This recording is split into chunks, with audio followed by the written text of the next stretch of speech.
Raise your hand if you love chocolate chip cookies. Now raise your other hand if you love cake.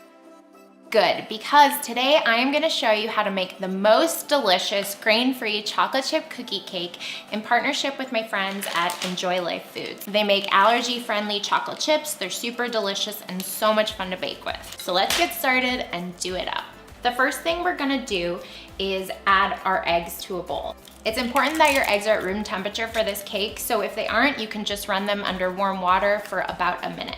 So once we have the eggs in there, we're gonna add our tahini. This gives the cake a really, really good flavor. Next up, we're gonna add some coconut sugar. I love to use coconut sugar in this cake because it's a nice unrefined sweetener. We're gonna add some vanilla extract and some almond extract. And this is what's gonna help it taste like a chocolate chip cookie. Okay, we're gonna mix this together. Should look like that. All right, now we are going to slowly add in our coconut oil. Now we're gonna add in just a little bit of almond milk. You can also use coconut milk. I wanna get in there. I wanna take a bath in it.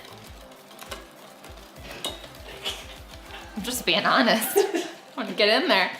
All right, next up, on a more serious note, we are gonna add in our almond flour. We've got some coconut flour, some baking soda and salt. Gonna add in 1 cup of the mini chocolate chips. You can also use the regular chocolate chips. I like to use the mini version because then you get a little bite of chocolate chip in every single bite you take. So just give this a stir. Now it's time to line our pans with parchment paper. We do this to prevent sticking. Now I'm simply gonna cut out my circles with the scissors. Got my circles here. I don't know if you guys can see them, but super simple. Use your scissors and cut them out. They don't have to be perfect, so don't worry. I've got 3 circles. So now I'm gonna spray the inside of my pans with nonstick cooking spray. So I like to use a measuring cup to sort of just add the batter into each pan. Helps me make sure that it's evenly distributed. Now what I'm gonna do is just spread the batter around so that it's even. So this looks really good. What I'm gonna do now is just jiggle the pan a little bit so the batter gets more settled. And now we're gonna bake them at 350 degrees for 25 to 35 minutes until a tester comes out somewhat clean, and we'll wait for them to cool before we frost them.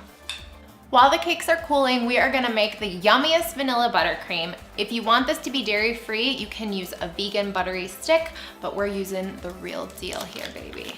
So throw the butter into your electric mixer, the bowl of one. We're gonna beat the butter for 3 to 4 minutes until it's nice and light and fluffy.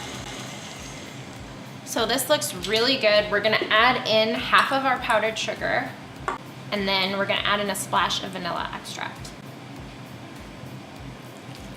Now our vanilla buttercream is done mixing, and we're ready to frost our cakes. They have been cooling, and we're gonna take them out of the pan, layer them up and frost it, and then do a little special drizzle, so stay tuned. So the first step that I like to do is scoop a little bit of frosting on the bottom of your cake stand.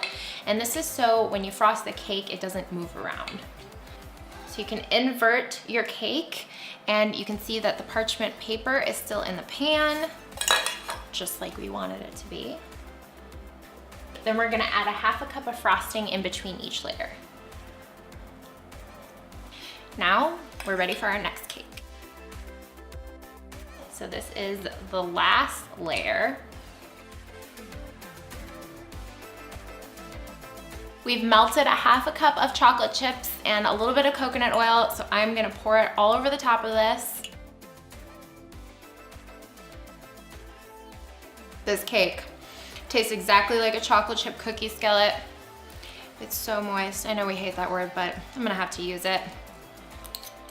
So good. I hope you make this for birthday parties, Valentine's Day. There's lots of ways to mix it up. I know you're gonna love it. I mean, just look at this thing. Get the recipe on the blog.